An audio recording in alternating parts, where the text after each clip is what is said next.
Muy buenas noches a todos. Tercera charla del 9º curso Abarán, acercamiento a una realidad. Si anoche Luis Carlos Orín nos adentró en los avatares del Club Juvenil Mixto y su periódico Inquietud, esta noche le toca el turno a Mercedes de la Fuente Tornero, nacida en el año 1949, que nos sorprenderá con su trabajo sobre Abarán, érase una vez. Nuestra ponente ha ejercido la carrera de magisterio desde el 71 al 2002, es decir, 31 años, distribuidos en estos destinos: 2 en la guardería de Abarán, 2 en la Valla del Campo, 8 en Calasparra, 1 en San José Artesano, 1 en Blanca, 9 en Bullas y los 8 restantes en el Colegio San Pablo de Abarán, donde se jubiló. Viuda de Federico Cabanes desde el 27 de julio del año pasado, tiene 2 hijos y 2 hijas, que le han proporcionado un nieto y 7 nietas. Les dejo ya con esta noble y culta mujer abaranera. Muchas gracias por su atención.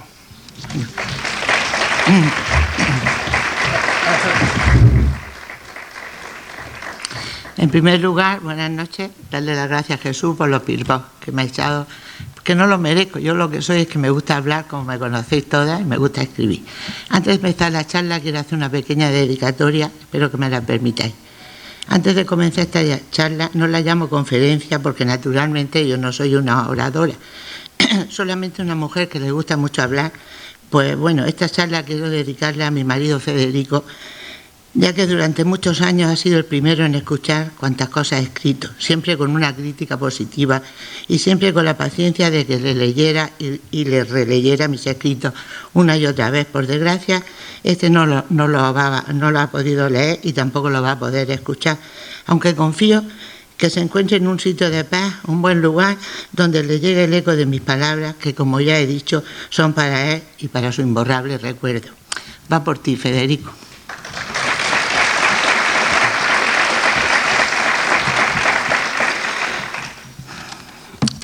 Antes de empezar lo que es el cuento, porque mi charla está escrita a forma de cuento, quiero hacer una pequeña introducción de los motivos que me llevaron a hacer este escrito. Porque esta noche voy a hablar de Abarán. Sé muy bien que se ha escrito y dicho muchas cosas sobre nuestro pueblo. Es posible que yo pueda repetir algunas, decir lo que otros han dicho. Si eso ocurre, pido de antemano disculpas porque no es mi intención copiar o plagiar nada. Solo que hay hechos que cualquier abaranero de mi generación conoce, y es inevitable que algunos podamos coincidir a recordarla o narrarla. Pero hay una frase muy conocida: todo es según el color del cristal con que se mira. Y eso es cierto, porque sobre un mismo suceso cada uno da una versión diferente. Lo que para uno es risa, para otros puede ser llanto. Felicidad para uno, infortunio para otro. Para algún alma es emoción y para otra no lo es. Esto creo que, aunque repita algo que ya se haya dicho, sonará distinto porque el sentimiento que me ha inspirado, eso es lo mío y es lo que yo siento, o mi forma de evocarlo, lo que voy a expresar aquí. Deseo con todo mi corazón que os guste, o por lo menos que paséis un rato agradable, porque lo que sí puedo afirmar es que he puesto en este escrito todo el cariño y la ilusión con que recuerdo las cosas de ese tiempo no muy lejano, pero que fue una forma de vivir en nuestro pueblo en unos años muy afortunados para él. Yo soy una auténtica abaranera, una gran enamorada de nuestro pueblo. Es algo que supe desde que comencé a pensar. Aquí esta noche voy a comenzar a narrar cómo comencé a sentirme orgullosa de este pueblo y sin duda pensar que era para mí el mejor lugar del mundo. Casi todas las tardes de primavera, cuando el frío ya había desaparecido y los días eran más largos, porque el sol se mostraba remolón para ocultarse tras las sierras que son nuestro horizonte, mi abuelo, Pepe de Picho, iba cada tarde a Corona, a nuestras tierras. Yo solía acompañarlo. Hacíamos el camino andando porque coches habían poco y además a él le gustaba caminar. En ese itinerario me contaba muchas cosas que avivaban mi interés. Él despertó en mí el amor a la naturaleza, a los animales y el respeto a las personas, sean quienes fuesen. Era un hombre amable. En su camino de la era hasta Corona iba saludando y hablando con mucha gente. Algunas me gustaban más que otras, quizás por su forma de hablar, expresarse o tal vez porque eran simpáticos conmigo. Seguíamos una ruta fija y casi siempre encontrábamos a las mismas personas. Por ejemplo, su primo Tolín, con el que hablaba un rato, José Ruiz, el alcalde de entonces, también su primo. Entrábamos a su farmacia y en ella Tomasín y Luna, que trabajaban allí, siempre bromeaban conmigo. A veces hacíamos un alto en la barbería de Julio. Mientras mi abuelo se afeitaba, yo contemplaba cómo Julio y sus 2 hijos enjabonaban con una suave brocha las caras de los hombres, convirtiéndola, eso me parecía a mí, en máscaras blancas como las de los payasos. Hasta que ellos, con sus navajas relucientes que pasaban repetidas veces por unas tiras que creo que eran de cuero, iban quitándole el jabón, surgiendo sus rostros rasurados y brillantes. Otra persona muy apreciada por mí, que solía acompañarnos un trecho del camino, era Tomás de Cayo, con su boina de visera y un reloj con una cadena que llevaba sujeta en un ojal, llegando hasta un bolsillo de su camisa, chaleco o chaqueta, según iba vestido, donde guardaba la máquina. Era plateado y desde luego nada de digital. Tenía en la parte superior de la esfera una especie de tornillo para darle cuerda. Me dejaba trasteárselo, me encantaba aquel reloj. Ahora me viene a la memoria que bastantes hombres de aquellos tiempos portaban aquellos relojes, por lo menos los que se habían podido permitir comprarlo o lo tenían como herencia o regalo de algún pariente. Recuerdo también a Antoñico Andora, y en su pequeña tienda colgada en la puerta una hermosa uva de apetecibles plátanos. Siempre me regalaba alguno y él, igual que los otros que he mencionado, dejaron en mi interior un eterno buen recuerdo, ellos y muchos más. Una interminable lista, pero así, entre otras cosas, fui conociendo a Baraneros y fui sintiendo un no sé qué especial por mi pueblo, a Barán. Fue aquella tarde en Corona donde comencé a quererle de verdad, porque allí comencé a contemplarlo en toda su extensión. Desde el lugar donde se ubican nuestras tierras se puede contemplar una de las vistas más hermosas, y para decir verdad, entonces era aún más hermosa que ahora, porque aunque el espíritu de Barán es el mismo, el paisaje ha variado un poco. Lo que yo veía en aquel tiempo con mis ojos de niña y que tanto me gustaba contemplar, porque me parecía un conjunto de casitas colocadas como las de un Belén, era un pueblo ni muy pequeño ni muy grande, de casas en general blanqueadas con grises tejados, en los que alguna chimenea expulsaba hacia el cielo una columna de humo hasta perderse en su inmensidad. No existían altos pisos como ahora, ni tampoco la circunvalación que nos rodea. El río de Tallí se ve como se dobla un poco formando una curva preciosa, pasando luego entre los ojos del único viejo y tradicional puente que había. Y huertas, muchas huertas, que en aquellos días de primavera presentaba todos sus árboles plenos de flores blancas o rosas. Parecía un pequeño valle de Jerjes, aunque yo entonces no sabía ni que existiera ese lugar. Menos extenso, más íntimo, pero igual de hermoso. Y al fondo de ese valle, junto a las laderas de algunas montañas, Barán, que parecía querer treparla y buscar nuevos horizontes tras ella. Entre las casitas del pueblo, que en la distancia parecía dormitar perezoso bajo los suaves rayos del sol del atardecer, destacaban las altas chimeneas de las fábricas de conserva, ya que había varias. También la torre de la iglesia de San Pablo con su reloj, testigo durante tantos años de los cambios e historias del pueblo, y la ermita, con sus altos pinos y la blanca iglesia, la casa de San Comé y San Damián, con sus rojizas cúpulas y su campanario, donde reposa esa campana cantarina, esperando como la famosa lira de Becker, la mano de nieve que arranque sus cantarines tañidos. Contemplando desde Corona aquel bello y sereno paisaje, creció mi cariño por Abarán. Ahora, pasados los años, el paisaje, aunque hermoso, ha cambiado. El pueblo es más grande, hay bastante menos huertas, no existen aquellas desafiantes chimeneas, solo una se ha conservado, en su lugar se elevan numerosos bloques de pisos. Es más moderno, se ha adaptado al progreso, porque todo cambia, nada permanece. Pero yo he querido recordar aquel valle mágico que me parecía un paisaje de cuento, y por eso mi relato y mi charla comenzará así.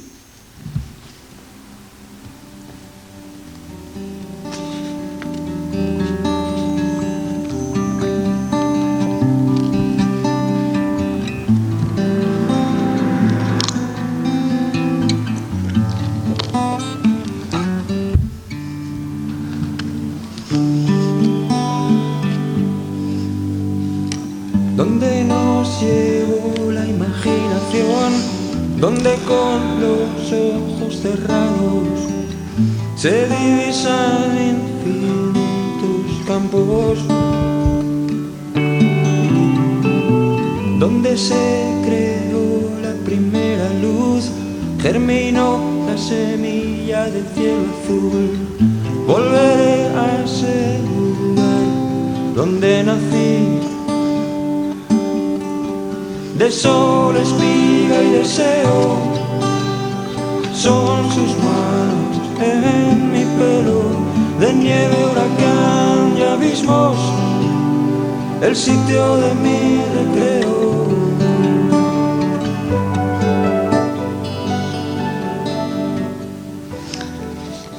Y así comienza mi cuento. Érase una vez Abarán, un pueblo de estrechas calles, de cuestas a veces empinadas, de serenos rincones, rodeados de sierras que, como las almenas de un castillo, nos han protegido y velado siempre.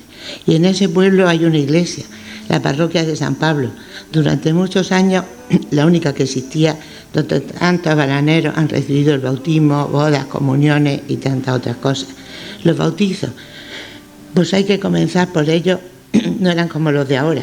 A los niños se los bautizaba a los pocos días de nacer por temor a que les ocurriera algo y no se hubiese borrado de su alma el pecado original. Y eso preocupaba mucho entonces. No eran bautizos múltiples, sino que de uno en uno, y cada uno lo celebraba el día que elegían sus familiares sin más complicaciones. La madrina no llevaba el niño a la iglesia. Creo que la mayoría de veces lo hacía la comadrona que le había ayudado a nacer, porque ya sabéis que entonces los partos se hacían en el pueblo. A veces alguna mujer elegida por los padres. Me han explicado que este era en cierto modo un honor para ella. En la iglesia tomaba la madrina el niño y era la que se lo devolvía a la madre, que casi nunca iba al bautizo, pero unos días después ella lo llevaba a la iglesia y allí, arrodillada con él en brazos ante el altar y una vela en la mano, el sacerdote le leía los evangelios. Celebrar los bautizos con algún convite no era habitual. Tal vez algunos lo hacían, pero la mayoría no.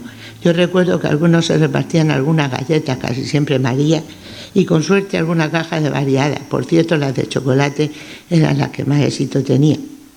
Y aunque con disimulo, todos nos apresuramos para cogerla. Bebida, nada.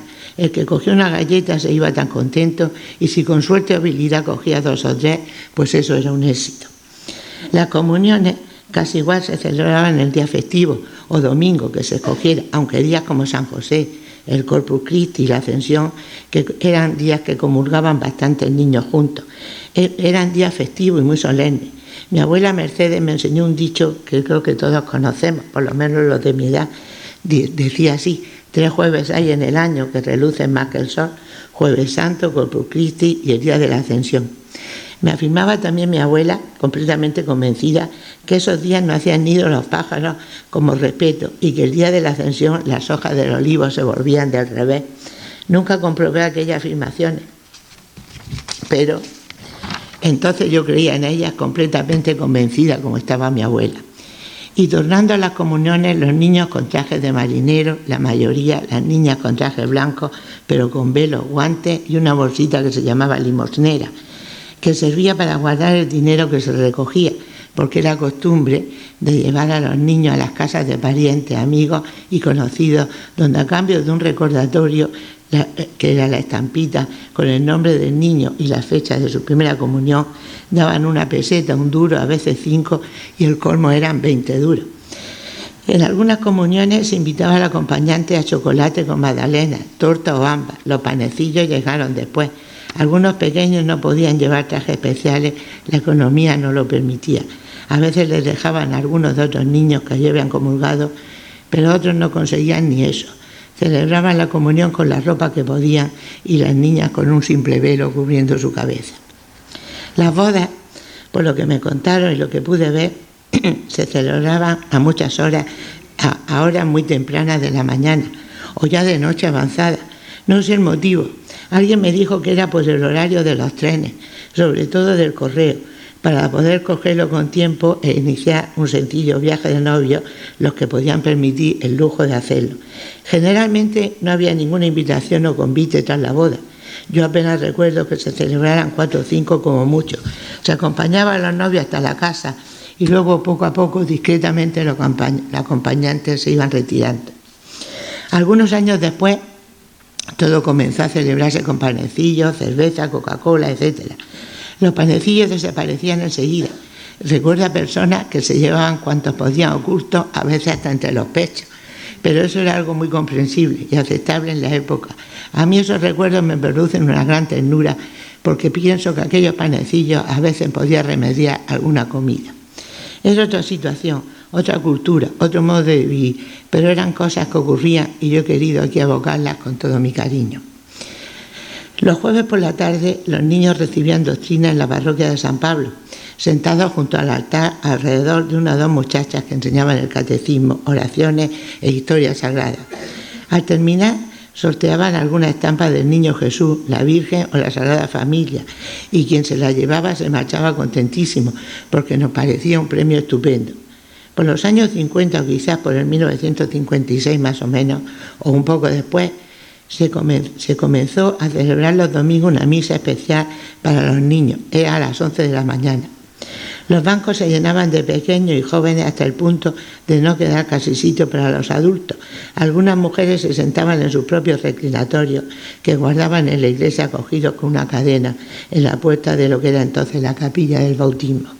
Tanto niñas como mujeres teníamos que llevar como mínimo manga corta para entrar al templo y desde luego velo. Hubo un tiempo que se pusieron de moda los velos de colores y después unos que parecían unas redes de malla con un lazo de terciopelo encima de la cabeza. Los que olvidaban el velo se colocaban un pañuelo, o mejor dicho, moquero, como lo llamaban en Abarán. En general, muchas personas del pueblo en su cabeza, pero con ella descubierta, ni pensar asomarse a la iglesia. Estos moqueros resultaban muy prácticos. Aparte de su uso normal o de ser improvisados velos, muchas mujeres lo utilizaban cuando se sentaban para cubrirse las piernas. Así estaban cómodas y evitaban que se les viera algo de lo que entonces no debía verse. Ahora con los pañuelos de papel poco se podría hacer, pero en realidad tampoco importa ya lo que se vea. Cuando yo era joven existía una costumbre que creo que muchos recordarán, y hacer la visita. Me refiero al Santísimo. Entonces no había misa por la tarde y se iba a la iglesia a rezar un cierto tiempo. Los jóvenes, aunque realizábamos este ritual con respeto, lo cierto es que aprovechábamos esa ocasión para ver a los muchachos que, sabedores también de esta costumbre, rondaban por la Plaza Vieja o en el Chapolín del bar de la Marina del Galo, o simplemente por lugares que sabían que eran caminos de las muchachas. Así cada uno podía ver a la persona por la que se sentía atraído o nos gustaba, como decíamos entonces, e incluso con suerte hablar un poco con ella y acompañarla, nunca solo, siempre con alguna amiga, pero no se llegaba hasta la puerta de su casa con el objeto de que no los viesen los padres. Eso solo lo podían hacer los novios formales. Cada grupo de muchachas tenía su itinerario, incluso los que cosían chasterías como las de Joselito, Amoró el pollo o trabajaban en algo se la arreglaban para efectuar el pequeño paseo del atardecer. Como durante el invierno ninguna muchacha subía a la ermita a partir del oscurecer, pues se buscaban excusas para salir, comprar pipas a la tienda del Francés, que me imagino que muchos la recordarán.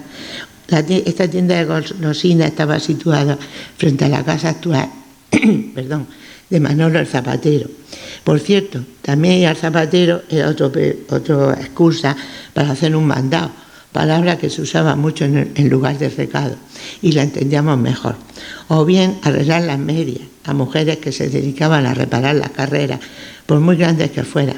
Medias que ahora tiramos aunque solo sea un minúsculo punto que se escape. Los paseos se efectuaban casi siempre por las mismas calles: Rosario, San Damián, Queipo de Llano, el actual Doctor Molina, Médico Gómez, Domingo Gómez. Esos paseos no duraban mucho, pues prácticamente, como he dicho, en invierno cualquier mujer se recogía en su casa como muy tarde a las 9 de la noche y solo salía si con un poco de suerte podía ir al cine y desde luego siempre acompañada. Recuerdo ahora que yo tenía otra excusa para salir alguna vez y era ir a comprar leche a la vaca de Carrascal, al que envío desde aquí un recuerdo lleno de afecto por lo amable que era conmigo y porque sé que fue un hombre leal, servicial y respetuoso con las personas y animales, cualidades que tienen los hombres de bien como era él. La casa de Carrascal estaba situada detrás de la Plaza Vieja.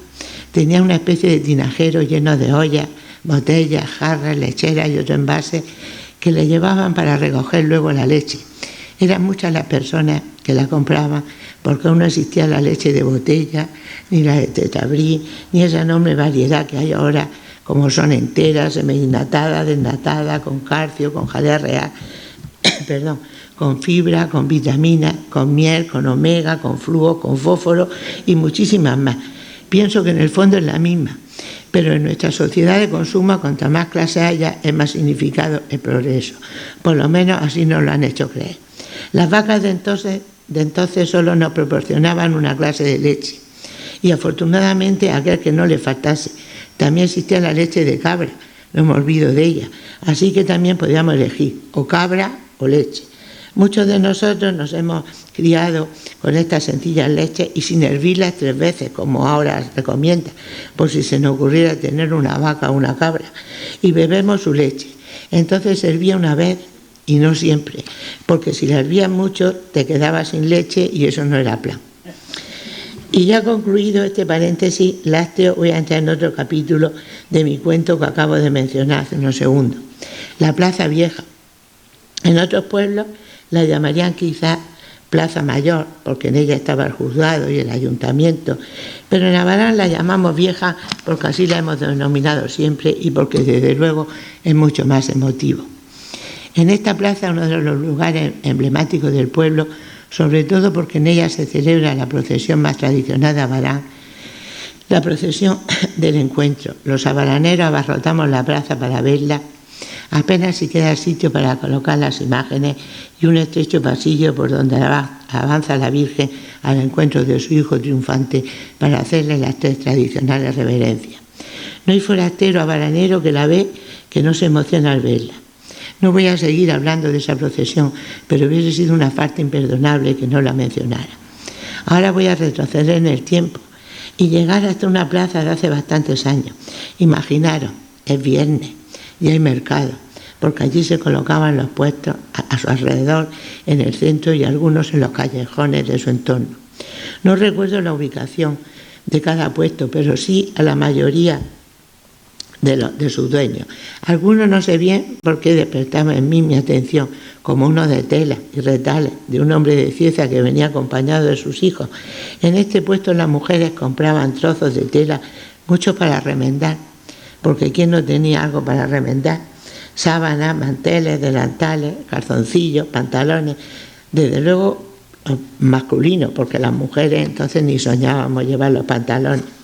Un remiendo al que se llamaba culera era muy tradicional, ya sabéis lo que consiste, tapar la parte de atrás de los pantalones. Un remiendo era muy normal en la ropa se remendaba y se zurcía hasta que ya era imposible. Había zurcidoras expertas y otras que remendaban consiguiendo con ello algún ingreso. Las jóvenes de ahora no saben nada de eso, pero mejor. Esto sí ha sido bueno, el progreso, porque así se evita perder la vista o que les duele el cuello de agacharlo sobre la costura, como nos ha ocurrido a tantas mujeres que han tenido que remendar o zurcir toda su vida. Y volviendo a los retales, recuerdo también que se compraban también trozos de tela que luego convertían en finas tiras para construir limpiapolvos, que por cierto se hacían a sí mismo con tiras de viejos vestidos, pantalones o camisas que las madres o abuelas recortaban con paciencia. Otro puesto que recuerdo de aquel mercado era uno que vendían cacharros, pesados platos, ollas, fuentes, tazones, incluso orinales, por cierto de tamaños variados, es decir, de varias tallas, porque todo el mundo no necesita la misma talla de orinar. Porque, perdonad este inciso, habían pocos váteres y por la noche, o mejor llamémoslos retretes, como lo llamaban entonces, para sentarse, y claro, los orinales eran muy útiles, sobre todo para las personas mayores. El dueño de este puesto chocaba constantemente un plato con otro. No sé cómo se la arreglaba porque nunca vi que rompiese ninguno. Y yo era una asidua de los mercados, porque mi abuelo entonces era juez y él, como le gustaba que estuviera con él, pues me bajaba incluso a los juicios que hacía. Ahí estaba con él. He narrado todo esto porque me gustaba ir los viernes a ese mercado, que estoy segura que muchos recuerdan. Por unas horas sacaba la plaza de su apacible silencio, llenándola de gente, colores y, por qué no, de alegría. Por aquel tiempo más o menos situaron en la plaza el consultorio de la pionera Seguridad Social. Eso trajo a la plaza más movimiento, sobre todo por las mañanas, que era cuando se realizaban las consultas y se hacían las recetas. Habían entonces en el pueblo 5 médicos: don Constantino, uno de los grandes hombres de Abarán; don Victorio, que fue un excelente médico y un vecino muy apreciado por mí; don Bernardo, otro buen médico que fue excelentísima persona, a que recuerdo conduciendo su viejo coche azul que le llamaban Valilla, no sé por qué; y los 2 médicos que atendían el consultorio: don Francisco, que vivía allí mismo con su numerosa familia, y don Pascual, un hombre muy singular. Era de Bulla, incluso tenía un título de marqués y una gran hacienda, pero vivió siempre en Abarán. Primero lo hizo en la fonda de la Carmela y luego en la casa de Anica de la Curra. Era un hombre muy sencillo y tenía un especial carácter. Por desgracia ninguno vive ya, pero ellos han curado a muchos abaraneros e incluso a veces salvado sus vidas. Eran médicos sin hora, médicos de pueblo, médicos de aquel entonces. Ya que he mencionado la fonda de la Carmela, quiero recordar algo de ella. Estaba situada frente a Correo, el antiguo Correo, que sabéis que estaba en el callejón donde actualmente vive la familia de Diego el Maniso. Pero desde hace unos años era uno de los pocos lugares del hospedaje que existía en Abarán. Por ella pasaron muchos forasteros. Y voy a recordar a uno que creo que muchos recordáis que era característico. Se llamaba Fernando y era un viajante de un gran comercio de Madrid llamado Almacenes Rodríguez. Vendía ropa y telas como no existían las tarjetas de crédito. La mayoría de las veces cobraba con letras de cambio que giraban los deudores. Aquí debía vender mucho y cobrar bien, porque volvía todos los años, y sé que muchos trajes masculinos y femeninos que se estrenaban en el pueblo procedían de las ventas de Fernando. Como la fonda de Carmela estaba cerca de la antigua plaza de Abastos, pues ahora voy a hablar un poco de ella. No sé en qué año se construyó, frente a la casa de Jaime de Maniso, pero durante mucho tiempo su aspecto no varió.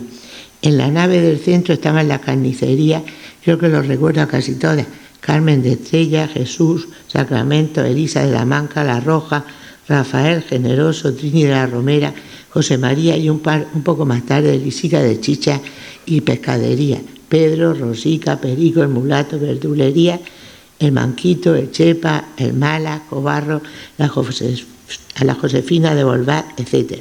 Y tiendas de ultramarinos: Emilio de Paco, José el Mulato, su hermano Emiliano, Juanico, Pilar, tal vez alguna más, pero no la recuerdo.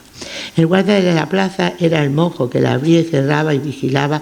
Llevaba una gorra como la de los policías, pero su misión era solo guardar la plaza.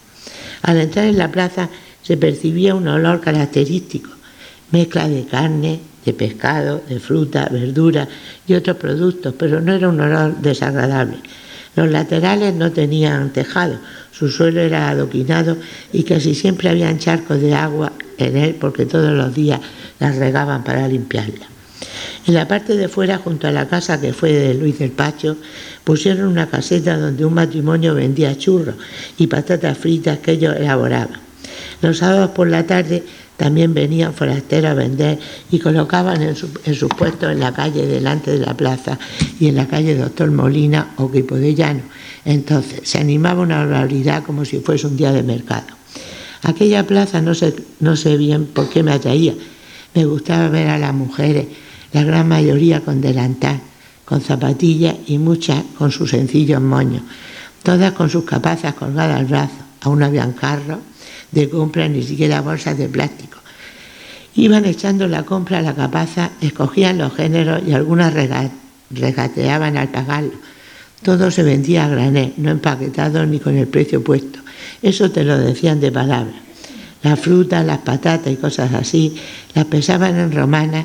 Algunos puestos tenían balanzas de platillo y otras, en el colmo del progreso, otras balanzas en las que una aguja marcaba el peso del género. Este se envolvía en un papel vasto reciclado que los tenderos doblaban con suma maestría y nunca se derramaba lo que contenía. Yo entraba en la plaza, quizás por curiosidad y porque me gustaba ver el trasiego de las compras.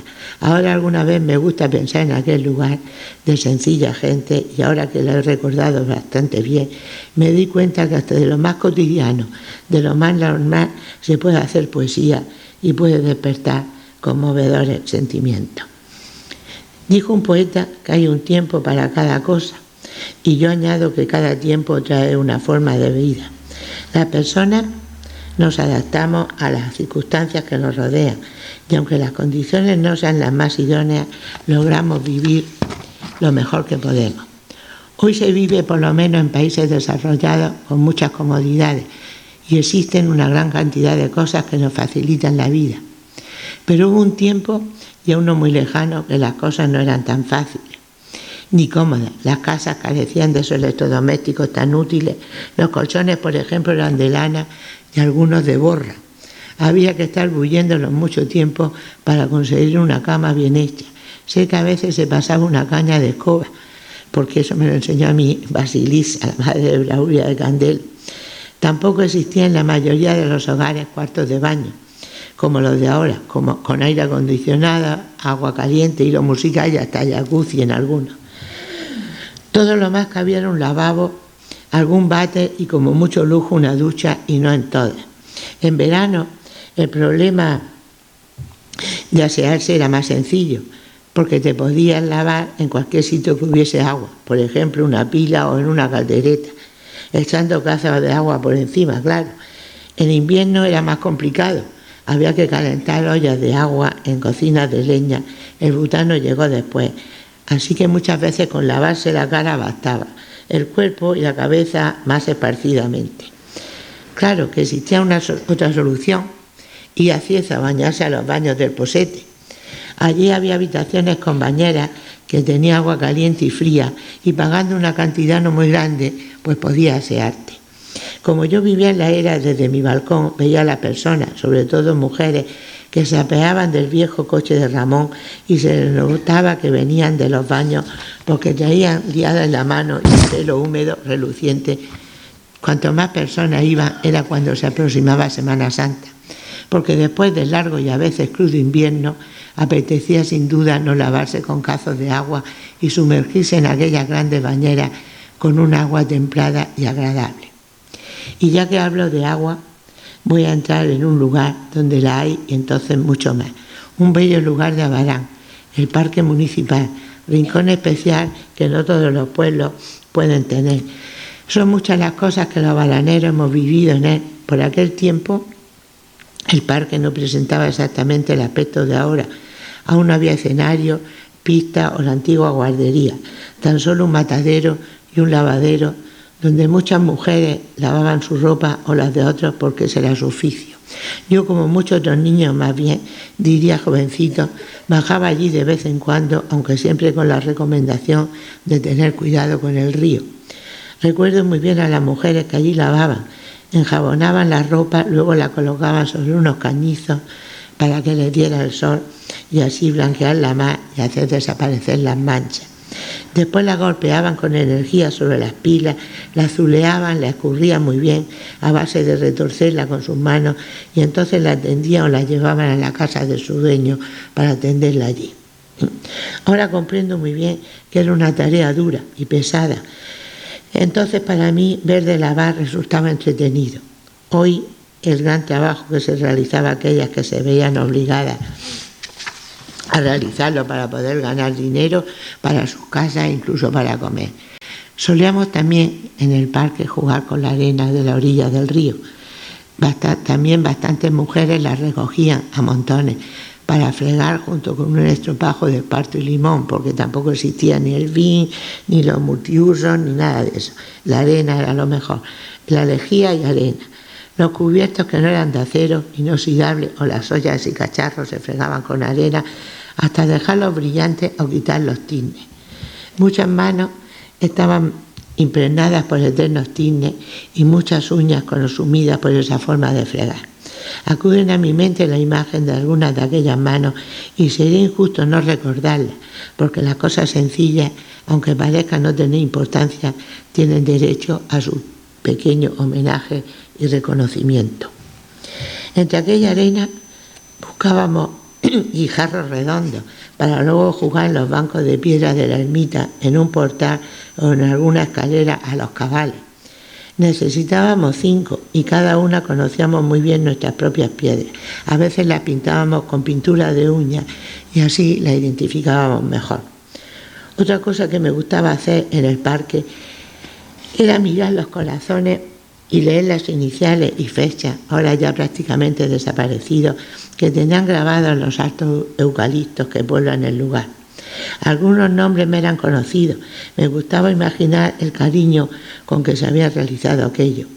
Todos los árboles tenían muchas grabaciones, algunas en lugares altos o semiborradas por el paso de los años, pero era emocionante para mí imaginar que cada grabación tenía una historia de amor de gente de mi pueblo.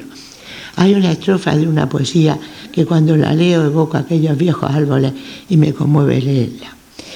Estos chopos del río que acompañan con el sonido de sus hojas secas, el son del agua cuando el viento sopla, tienen en sus corazones grabadas iniciales que son nombres de enamorados, cifras que son fechas. Creo que ya no pueden distinguirse bien las grabaciones, ni tampoco si alguien ahora escribe algo, quiero pensar que sí, que los hijos o nietos de los que escribieron aquello dejen también un recuerdo de sus amores escritos para que pasado el tiempo otros ojos jóvenes como entonces eran los míos puedan ver lo que los jóvenes corazones grabaron con amor. Pasados unos años, ya casi desaparecido el lavacero, se construyó la primera piscina municipal que hubo en el pueblo. Quizás no era muy grande, pero yo la recuerdo larga y amplia. Los hombres y mujeres no podían bañarse juntos, tenían diferente horario. Eso daba lugar a que bastantes muchachos espabilados colocaran alguna bicicleta suya o alquilada en el calche, a veces cajas, lo que podían, apoyadas por la parte exterior de los muros de la piscina para subirse y así ver a las mujeres bañarse. Esto costó más de alguna caída, pero como se sabe que paros con gusto no duelen, por otra parte los escaladores se convirtieron en verdaderos expertos en el arte del equilibrio, así que las caídas nunca fueron graves ni abundantes. La piscina funcionó durante algunos años muy bien acogida por el pueblo, contento por aquella novedad. En sus primeros tiempos de funcionamiento se llenaba de bañistas, luego diversas circunstancias y el arreglo del parque facultó su desaparición.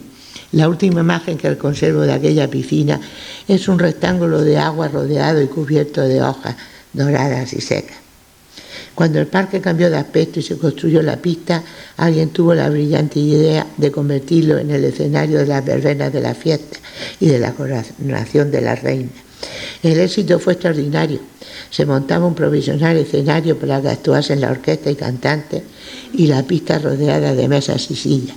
El recinto se llenaba de público, arreglado con sus mejores trajes.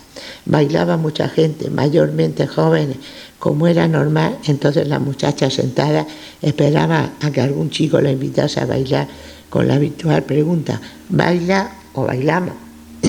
Generalmente se decía que sí, pero con el arte que poseemos las mujeres para esas cosas, si la pareja nos gustaba, conseguíamos que el baile se convirtiese en muchos bailes, y si no nos agradaba, ideábamos alguna excusa y con un baile todos los más dos cumplíamos y dejábamos al bailarín para esperar otro. Creo que aquellas verbenas fueron uno de los lugares en los que se iniciaba alguna relación, el parque, la música, el ambiente, la noche, todo era propicio. Por cierto, yo conocí a mi marido en una verbena y me sacó a bailar, y así fue un 30 de septiembre. Recuerdo que algún tiempo antes las verbenas se celebraban en la terraza de Cervantes. Me parece recordar que allí se coronó la primera reina de la fiesta de aquel tiempo. Creo que fue Soledad Morte y después, otro año, Celia de Mauricio. No estoy muy segura, pero sé que ambas fueron reinas y coronadas en la terraza. De algunos años antes vienen a mi memoria unas imágenes de verbenas celebradas en el almacén de los Malillos. Yo entonces era muy pequeña y el recuerdo es bastante difuso. Recuerdo camareras, parejas bailando, todo dentro de aquel almacén entonces recién construido, como ya sabemos, situado en la calle que llamamos Los Morzaletes, el almacén de los hermanos Carrasco, que en su día proporcionó trabajo a muchos bananeros. Actualmente es un aparcamiento para coches. En cada una de sus 2 plantas permanece silenciosa, solo el ruido de algún motor interrumpe de cuando en cuando su calma. Tal vez sueña con aquel tiempo que estaba llena de vida, de trabajo y calor humano, tan diferente de la vida fría y mecánica que alberga ahora. Y es que, como he dicho, el tiempo que todo lo cambia o todo se lo lleva. De los Morzaletes tengo otro lejano recuerdo. Cuando anochecía no era una calle muy transitada, pero hubo un tiempo antes que construyese allí don Pedro García su primer laboratorio, que en el solar del mismo, o quizás en otro, esto no lo recuerdo muy bien, junto a él, se ubicaba en él, supongo que sería en la fiesta, unas atracciones, las barcas, que eran de hierro y pesadas. Las recuerdo pintadas de azul, rojo, verde. Tenían forma de pequeñas barquitas, de ahí supongo su nombre. Solían montarse en ellas 1 o 2 niños sentados uno frente a otro en unas duras tablas cruzadas en sus extremos. Funcionaban manualmente. Un hombre iba dando impulso de una, empujándola con fuerza. Tal vez tuviesen algún otro mecanismo para mantener su ritmo. No lo sé. Yo solo recuerdo a ese hombre moviendo las barcas con esfuerzo. Algunos de los que subían a las barcas eran verdaderos expertos. Se ponían de pie dentro de ellas y le daban tal impulso que parecía que la barca iba a dar una vuelta total sobre el eje que la sustentaba. Aquella era la única atracción que venía en la fiesta, acompañada alguna vez por una caseta de tiro. Eso fue casi a principios del año 50, después las cosas cambiaron un poco. Los Morzaletes comienzan en la era, y a ella he llegado, con mi cuento. Una era tan distinta, tan diferente a la de ahora. Concretamente voy a recordar la antigua y querida Plaza de Toros, que como sabemos los veranos allí hacían cine, y voy a narrar algunas anécdotas relacionadas con esta actividad. En esos años las localidades no eran fijas, era una silla de madera que se cerraba y que estaban colocadas en la entrada, y el público las iba cogiendo. Algunos espectadores no se conformaban con una para su comodidad, cogían varias, en verdad que no eran muy cómodas, una para sentarse, otras 2 para apoyar cada brazo y otras 2 para apoyar cada pierna. Algunos más comprensivos solo cogían una para las piernas. El caso es que una sola persona necesitaba 4 o 5 sillas para sentarse. Cuando el cine no se llenaba, eso tenía pase, pero cuando estaba a rebosar, aquello era un conflicto. Pues claro, faltaban sillas. Algunos de aquellos cómodos espectadores eran reacios a dejar alguna de las sillas. Entonces intervenía Alfonso, el que cuidaba la plaza. Era joven, alto y fuerte. Primero pedía las sillas con buenos modales y si se negaba a darse sin más explicaciones se las relataba y solucionada la cuestión, aunque el espectador se cayese al suelo. El cómodo espectador se aguantaba, pero algunas veces se provocaba verdaderas discusiones armándose el consabido jolgorio. Pero como se dice, la sangre no llegaba al río.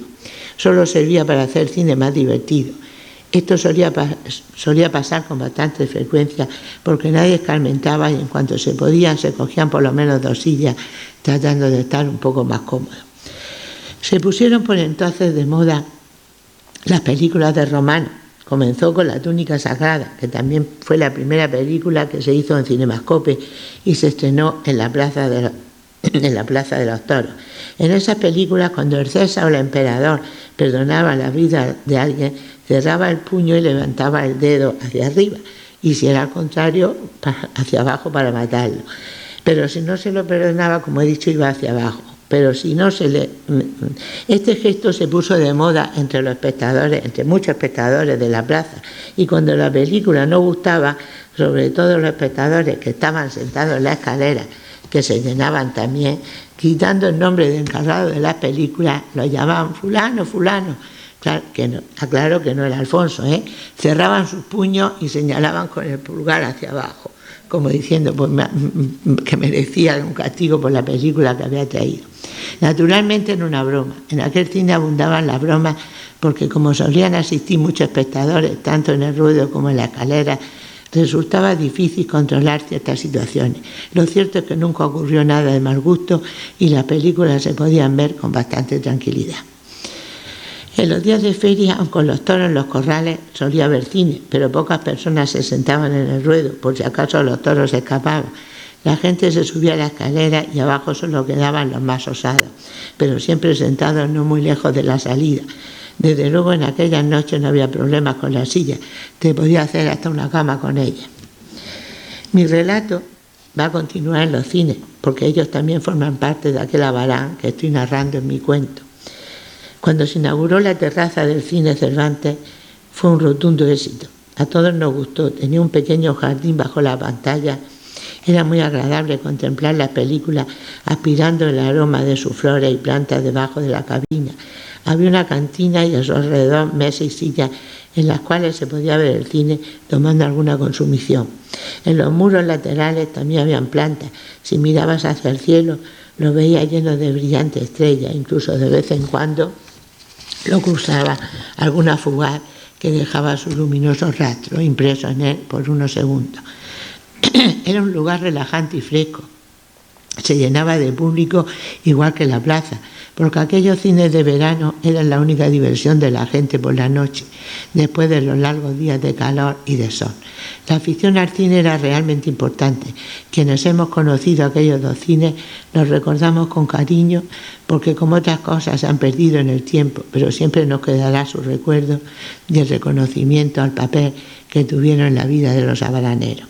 Nos proporcionaban gratas horas de entretenimiento y alivio al calor del verano. La verdad es que por muy altas que fuesen las temperaturas diurnas, en aquellos cines estaba fresco y realmente relajado. Los teatros Guerrero y Cervantes también han sido muy importantes y hay muchas anécdotas de ellos. Yo, que era una asidua espectadora, los he conocido muy bien. Cada noche iba con mi padre a uno o a otro. Casi siempre, salvo excepciones, íbamos las mismas personas.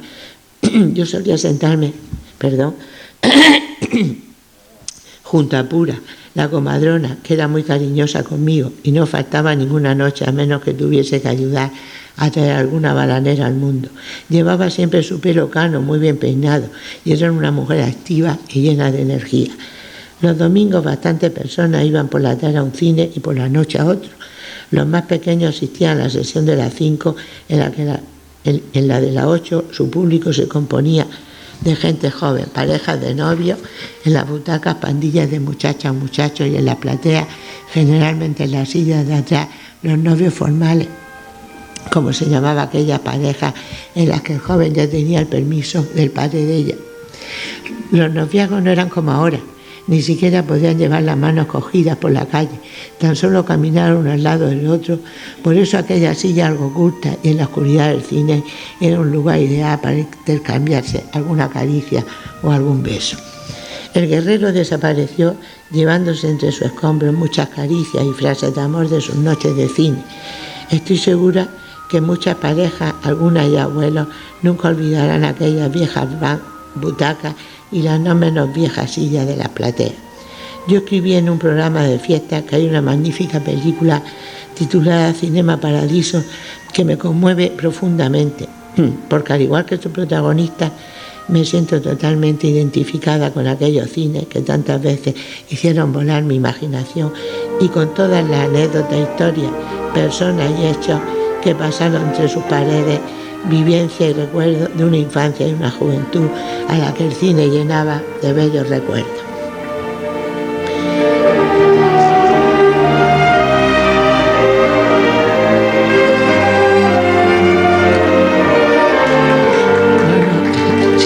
No he terminado.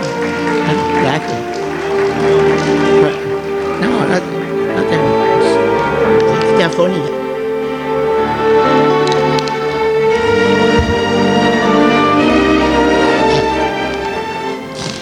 En casi todos los cuentos existe alguna pareja, y por supuesto en el mío también.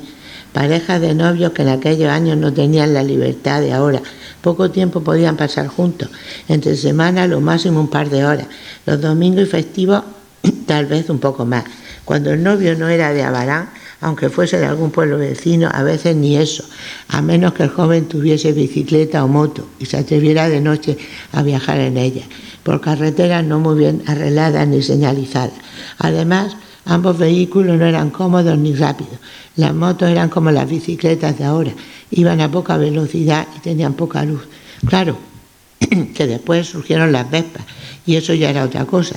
Una de las primeras que recuerdo era la de José María el Practicante, al que recuerdo en el cine Cervantes, siempre tras las cortinas de la entrada, saliéndose una y otra vez para poner las inyecciones, sobre todo las de penicilina, que debían cumplir un horario determinado, y él rigurosamente lo cumplía. Tenía los dedos quemados por el alcohol que hacía arder para desinfectar la jeringuilla y agujas, ya que no eran desechables. Como entonces casi todo se curaba a base de inyecciones, cuántos baraneros hemos sanado con las inyecciones de José María. Pero debo recordar que no era él el único practicante que cumplía con su deber e iba con su vespa de un lado a otro. Asimismo también estaba Pituso, Cobarro, Morenete y un poco más tarde Gustavo. Perdonad que he hablado de novio, haya acabado hablando de practicantes, pero la mención de la vespa me lo ha recordado y he creído que se merecían que yo los recordase.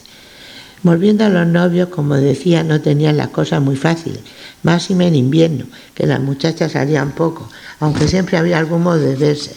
Las parejas formales podían ir al cine, eso sí, acompañados por alguien de confianza, o bien el muchacho iba por las noches a la casa de la novia.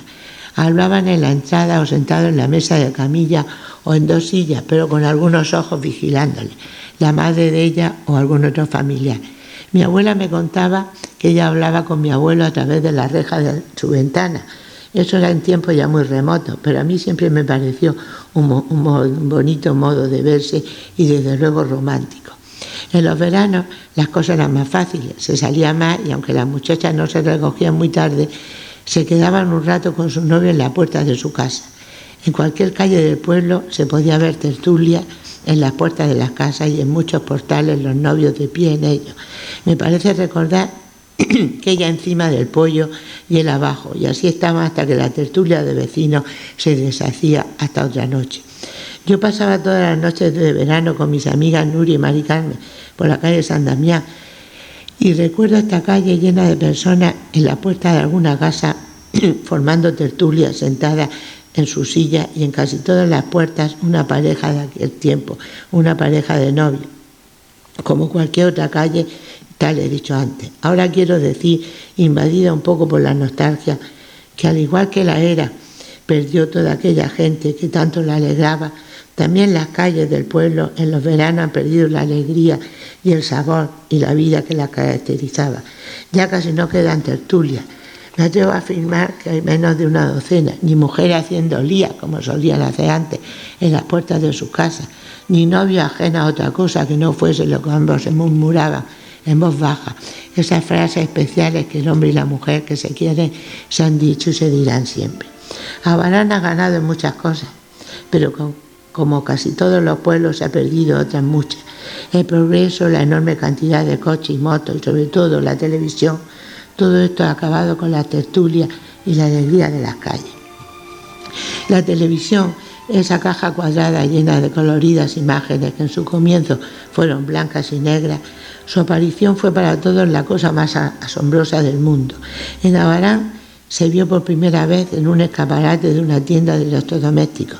En realidad, lo que vendía eran bombillas, hornillos, planchas y sobre todo radio, la estrella de los aparatos eléctricos, y más en esos momentos que habían aparecido los transistores de pila que podían llevarse donde quisiera sin necesidad de cables o enchufes. El comercio pertenecía a Pepe el Mauricio y estaba situado en la entonces llamada calle Queipo de Llano. Una tarde, cuando ya hubo oscurecido, Pepe colocó un televisor grande y pesado en el escaparate de su tienda, y allí no sé por qué técnica empleada por él logró captar alguna imagen borrosa o envuelta en esos chirriantes puntitos que llamábamos entonces nieve. La voz sobre aquel prodigio corrió pronto por el pueblo, y así durante algunas noches grupos de gente se congregaban ante aquel escaparate con la esperanza de poder contemplar el fabuloso invento, y cuanto entre aquellos puntos ruidosos surgía alguna imagen, podía escucharse alguno de admiración e incluso palmas.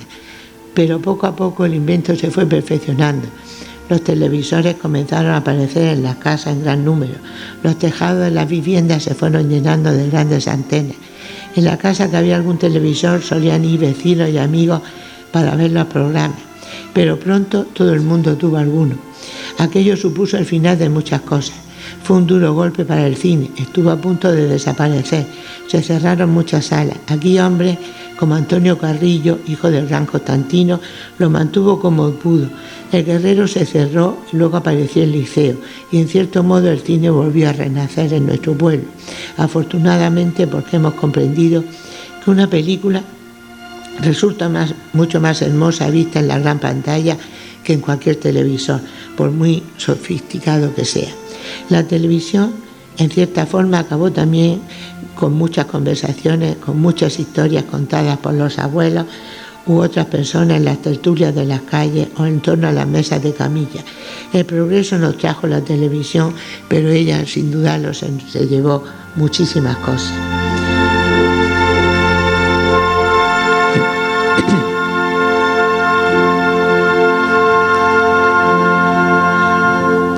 Y ya que he mencionado el progreso, me viene a la memoria otro invento que también cambió la vida, el teléfono. Hace algunos años había en nuestro pueblo una central telefónica. Los teléfonos eran entonces escasos, apenas una decena de casas tenía, y también el ayuntamiento y la comisaría. No como ahora que todo el mundo lleva móvil y esté donde esté, hay alguien hablando con el pequeño aparato, aunque sea en medio de un acto, en la iglesia, en el cine, en la playa, donde sea. Algunos resuenan con una música que parece una orquesta ambulante. Otros te contestan con unas voces estridentes que dicen cosas absurdas. A veces crees que te están hablando, vas a responder y te encuentras con que en realidad quien le habla es al móvil. No me explico cómo podíamos pasar sin él, sin el dichoso invento que nos permite comunicarnos rápidamente, pero alguna vez resultan impertinentes. En aquel tiempo el teléfono era de color negro y hasta pesado. Para hablar con alguien tenías que pedir el número a la operadora de la centralita. Aquí estaba atendida por Carmen y a veces le ayudaba Anita, que era tan agradable. La central tenía una puerta color verde con cristales, sobre ella un disco de metal azul con la palabra teléfono pintada en blanco. Al entrar en ella te encontraba un banquillo de madera a la izquierda y a la derecha una ventanilla para poder hablar con la telefonista, y desde ella se veía la centralita llena de clavijas y luces. Al fondo estaba la cabina con un teléfono para los usuarios. Si el número que pedía era del pueblo, hablabas casi enseguida, pero si era de fuera, una conferencia, a veces tenías que esperar un montón de tiempo. Cuando no tenías teléfono en tu casa e ibas a la central a pedir la comunicación, era muy raro obtenerla de inmediato, pues a veces solicitaba la conferencia a las 9 de la mañana y con un poco de suerte podías hablar 2 o 3 horas más tarde. Si había demora, como decía, podía llegar la noche y no haber hablado aún. Si los coches hubiesen sido más numerosos, creo que hubiese valido la pena y hablar personalmente que esperar la conferencia. De todos modos, como se vivía sin tanta prisa, tampoco importaba mucho la espera, pero si la noticia era buena, a cualquier hora era bien recibida, y si era mala, pues cuanto más tardara en saberse, mejor. La verdad es que los atrasos eran bastante normales en aquel tiempo, porque los medios de comunicación no estaban muy perfeccionados. Por ejemplo, el tren, si era el correo, pues iba lentísimo. ¿Cuántas veces he visto yo en la era, a mujeres esperando la venida del coche de Antón, que era el encargado de traer el correo, incluso los periódicos? Esas mujeres esperaban porque llegaba en aquel coche algún hijo con algunos días de permiso de la larguísima mili. A veces procedían de lejanos puntos de África y estaban mucho tiempo sin venir al pueblo. La llegada era emocionante, sus cabezas casi rapadas, con petates o viejas maletas. Yo no y Mili, eso es una cosa buena que nos ha traído el tiempo. Así ya no ocurren aquellas largas y forzosas ausencias. Ya con perdón, que tengo la garganta mal.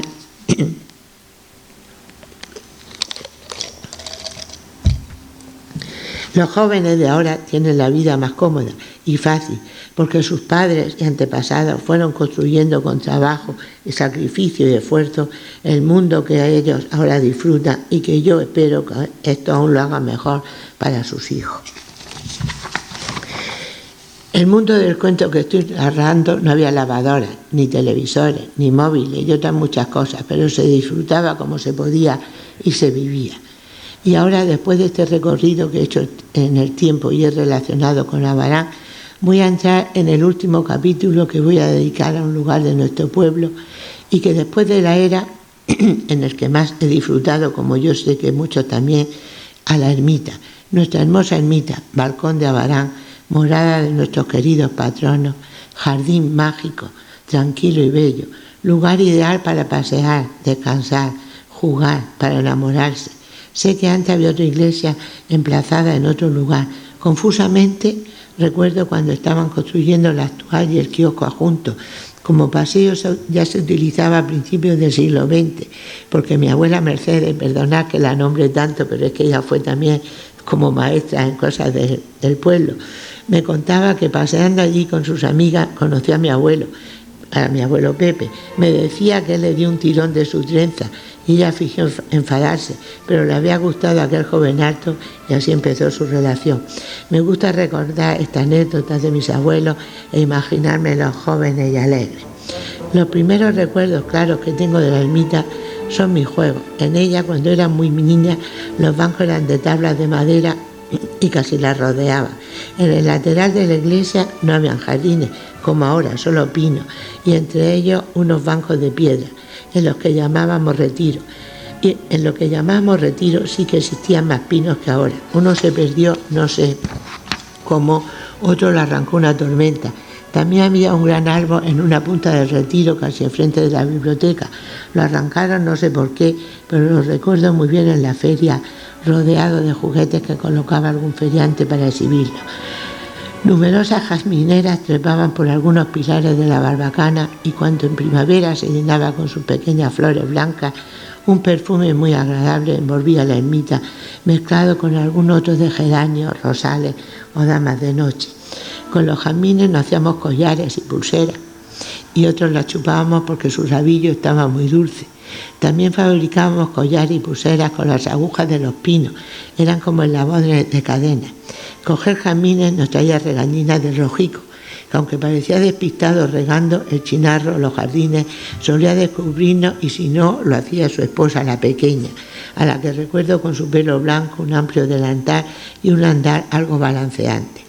Sus personas eran parte de la ermita, no puedo imaginarla en aquel tiempo sin ellos, como tampoco sin la Trini de Luciano dentro del kiosco vendiendo michirones en invierno o limón y horchata y sorbete en verano, ayudada siempre por su sobrino el Chato y por Polonio, a los que recuerdo moviendo incansable una garrafa para hacer el helado. Trabajo manual que duraba mucho tiempo, pero que ellos realizaban todas las tardes, siempre rodeados de niños, para conseguir uno de los limones que empleaban cuando ya estaban bien exprimidos, porque estaban dulces por la azúcar usada, que era completamente natural, así que resultaba muy agradable saborear una de aquellas cortezas de los jugosos limones. Los jueves por la tarde no había escuela. La ermita se llenaba de niños y jóvenes jugando allí hasta que se ponía el sol. Abundaban los golpes, las pequeñas heridas, pero se solucionaban con un breve llanto y un trozo de crespinillo que cubría todos los paterres y que frotábamos en la zona dañada, como un medicamento milagroso que curaba las pequeñas heridas. La replaceta de la iglesia servía para jugar, por ejemplo, a levanto la malla. El que se quedaba permanecía allí apoyado en una pared con los ojos cerrados, contando casi siempre hasta 40, mientras los otros jugadores se escondían. Eran muchos los juegos que se practicaban allí: pillao, escondite, pies quietos, las cadenas, el pañuelo, el mate, al banco, a la soga, a los pies, etc. Corríamos casi siempre por en medio de ella de un lado a otro. Las niñas más tranquilas jugábamos muchas veces a los cabales, a las tabas, a los juncos, a las estampas, a las rayuelas, sentadas ahorcajadas en los bancos de piedra, en los que a veces realizábamos un improvisado dibujo para jugar también a las 3 en raya. Los muchachos a veces nos hacían rabiar, impidiéndonos nuestro juego, pero todo acababa bien. Hermosa niñez. Necesitaría horas y horas para hablar de todos los momentos que los baraneros hemos disfrutado allí en la infancia. Todos los domingos se decía hay una misa, era a las 12. Al salir la ermita se llenaba de gente que se paseaba por ella hasta las 1 a las 2. Una cosa muy típica era hacerse fotografías, sobre todo en la barbacana, ante la balsa, la biblioteca o algún banco. Para eso estaban allí los 2 fotógrafos, Carpena y el Mosquito, eran los más asiduos, siempre realizaban bastantes fotos. Pienso que es raro el habanero que no tiene alguna foto en la ermita. En las fiestas venían fotógrafos forasteros con caballitos de cartón o pequeñas vespas y coches donde los niños se montaban para hacerse la foto correspondiente. Algunos tenían obsesión con la fotografía. Me consta que ha habido bastantes regañinas de padres por tener que pagar foto tras foto. No sé por qué, pero hacerse foto era un entretenimiento. Ahora podemos mirar con nostalgia aquella fotografía y recordar el tiempo feliz de la juventud. Hubo una época que colocaron unos futbolines allí. Su dueño eran el Chito y su esposa. Asimismo, la madre de él puso un pequeño puesto de golosinas junto a los futbolines. Vendía pipas, caramelos, chicles, garbanzos y esas cosas de entonces. Todas las tardes los futbolines se llenaban de jóvenes. Fueron un éxito. A falta de ordenadores, vídeos, consolas y todo eso, qué sano resultaba jugar al aire libre bajo los pinos. Teníamos que hacer cola para jugar. Podían hacerlo 4 o 2 jugadores y algunas veces 3. Se echaba el dinero que costaba la partida por una ranura y aparecían 5 bolas. Se cogía una, se daba un golpe con ella en la madera de la mesa y a jugar. Durante algunos años los futbolines se mantuvieron en la ermita, luego, como tantas cosas, también desaparecieron. Cuando las fiestas estaban por llegar, la alegría de nuestro paseo aumentaba. Primero la novena, la campana sonaba con fuerza anunciándola, con ese tañer alegre exclusivo de cada septiembre. La iglesia se llenaba a rebosar. A veces teníamos que ir a pedir silla al kiosco de Trini. Allí su sobrino el Chato nos lo dejaba, pero después de prometerle que se las devolveríamos al acabar la novela, porque él ya tenía la experiencia de tener que ir a recogerla. Las novenas no eran igual que ahora, no se decía misa. Solo se rezaba el rosario y a continuación la novena. En ella Juanita Templado y Mercedes Caballero cantaban el himno de los santos médicos, cada una estrofa diferente. Se ponía el Santísimo y al final, como ahora, cantábamos todos juntos el himno de San Como y San Damián. Cuando salíamos la ermita estaba regada en esos momentos, el aire olía de un modo especial. Nosotros decíamos que se olía a fiesta. Había algo especial en aquel ambiente. Si la ermita es siempre hermosa, aquellos anocheceres de bello septiembre eran más hermosos que nunca y jamás podré olvidarlo. Después llegaban los feriantes, turroneros, tómbolas y atracciones. De esta última recuerdo los coches eléctricos de los hermanos García y una caseta de tiro al blanco que se llamaba Marilori, que eran asiduos. Todos los años se quedaban bastante tiempo después de acabar las fiestas. Incluso recuerdo que un año alquilaron la plaza de toros y pasaron allí el invierno y pudimos disfrutar durante ese periodo de las atracciones que montaron en ella. En la feria venía también una joyería que se instalaba en la casa de la María González al bajar de la ermita, ahora ya derruido. Sus dueños eran una madre y 2 hijas, una se llamaba Maruja y la otra no lo recuerdo. Muchas personas aprovechaban la feria para adquirir alguna joya. Debían vender bastante porque volvían todos los años. Los que no podían comprar oro o plata tenían otra opción para comprar objetos de bisutería que podríamos decir, pero no esta bisutería de ahora que a veces vale más que el oro. La bisutería era brillante y la traía un hombre que llamaban el tío del serrín. Era un hombre con un pequeño puesto cubierto de serrín y enterradas en él baratijas, sobre todo sortijas de brillantes piedras de todos los colores. Por un duro, me parece que ese era el precio, podías meter la mano al serrín y buscar hasta encontrar o sacar el que te tocaba. Muchas personas lo hacían. A mí personalmente me parecía algo muy divertido porque a algunas no les gustaba lo que sacaba y discutían con ese señor para que le dejara meter otra vez la mano al serrín. Un año llegó por vez primera un hombre que vendía algodón comestible, en realidad algodón de azúcar. Eso sí que fue una novedad. Nos fascinaba ver cómo echaba el azúcar por un agujero en el centro de la máquina y ver cómo se convertía en pequeñas y blancas nubes algodonadas que iban enrollando en un palito. Luego al comerlas se deshacían en la boca con el agradable sabor del azúcar tostada. También venían zapaterías que se instalaban en algunos bajos de la calle Doctor Molina. Vendían mucho porque estrenar los zapatos para las fiestas era algo natural y por otro lado ya servían para el invierno. Dejando la fiesta de la que tanto se podría hablar en mi cuento, va a buscar una ermita más tranquila, por ejemplo la de las noches de verano. Se llenaba de gente, pero llena de verdad, todos los bancos ocupados. Las mesas del kiosco, también en ellas se formaban grandes tertulias. Muchas personas paseaban alrededor de las farolas. Los más jóvenes lo hacían en el retiro, dando uno y otro incansables vueltas. Parejas de novios sentados en los bancos más retirados o de pie, subidos en algún muro de la barbacana, libre durante cierto tiempo de ojos vigilantes. Se oía siempre alguna música procedente de una radio tocadiscos del kiosco. Era un agradable ambiente para acabar un caluroso día de verano.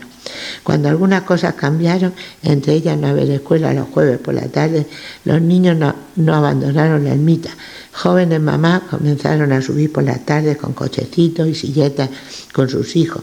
Algunos hacían molde mientras hablaban con otras y vigilaban a los niños. Fue el comienzo de una nueva etapa, un nuevo modo de vivir poco a poco. La ermita fue cambiando como muchas cosas del pueblo, pues aunque continuaba manteniendo su vida de día, de noche no era igual. Subía gente, pero menos jóvenes, porque estos ya buscaban nuevos horizontes y nuevas formas de distraerse. Aquellos grandes grupos de muchachos y muchachas que iban a pasear a la ermita, arreglados como de domingo, fueron desapareciendo y solo en alguna ocasión de vez en cuando aparece algún grupo por allí, pero no es tan habitual como entonces. Sin embargo, hay momentos en los que la ermita sigue vibrando. El 26 de septiembre, cuando esperamos la salida de San Comé y San Damián y la Virgen del Oro para entre volteos de campanas, cohetes, tracas y las notas del himno nacional, iniciar la procesión que lo conducirá a la parroquia de San Pablo. El 27 de septiembre, para ver desde su incomparable barbacana el castillo que llena el cielo de palmeras de luz y explosiones de multicolores estrellas. Viernes Santo por la mañana, cuando concluye allí la procesión de los pasos, con todas las andas de los santos descansando allí llenas de flores, los variados colores de las túnicas de Nazareno y banda y de la multitud que llena el lugar. Son momentos, como ya he dicho, especiales para nuestro paseo, que lo llenan de vida como se merece, aunque este año, esta Semana Santa, pasada por el motivo que todos conocemos, nuestro paseo ha vivido momentos muy hermosos y emotivos. Abarán ha cambiado, ha progresado. Se han construido casas que están dando al pueblo un aspecto más moderno. No sé si eso es mejor o peor. Yo personalmente pienso que un pueblo, aún adaptándose al tiempo, debe mantener su identidad, su personalidad. Tenemos una nueva plaza de toros, polideportivo, nuevas piscinas, nuevas calles. Se ha arreglado el Teatro Cervantes, un centro médico nuevo, más colegios, circunvalación, supermercados, más coches, mejores comunicaciones, casas nuevas y confortables, aulas de cultura, otra biblioteca. Se mantienen y se han recuperado muchas tradiciones, el Día del Niño, la colocación de los carteles de los toros, la procesión de nuestros patronos, las procesiones de Semana Santa, la lumbre, los muñecos de Cuaresma, se ha recuperado el cine, se ha restaurado las norias, etc. También han desaparecido muchas cosas, algunas he procurado recordarlas en mi cuento: la vieja plaza de toros, el Teatro Guerrero, el bullicio de la era, la vieja plaza de abastos, las altas chimeneas que se elevaban hasta el cielo lanzando el humo de las conservas y tantas cosas pequeñas, casi sin importancia, pero que su ausencia a muchos de nosotros nos han dejado un cierto vacío en el corazón y creo que recordaremos siempre con nostalgia.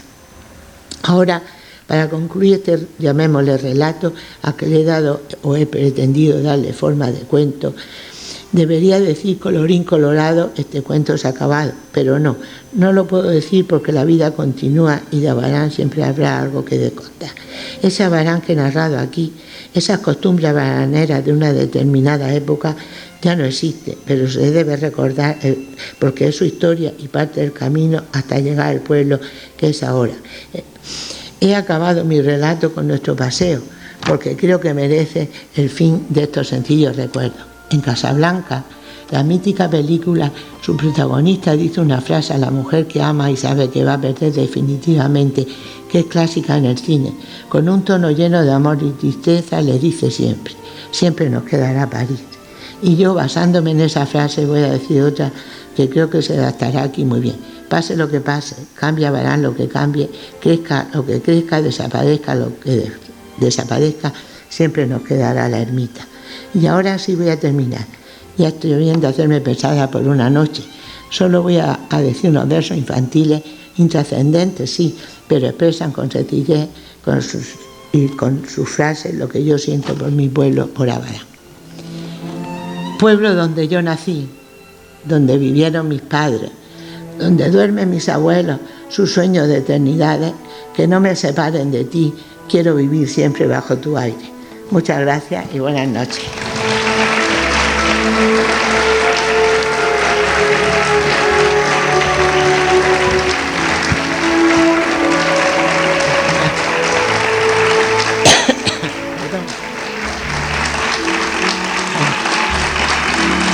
Gracias a vosotros que venís a verme.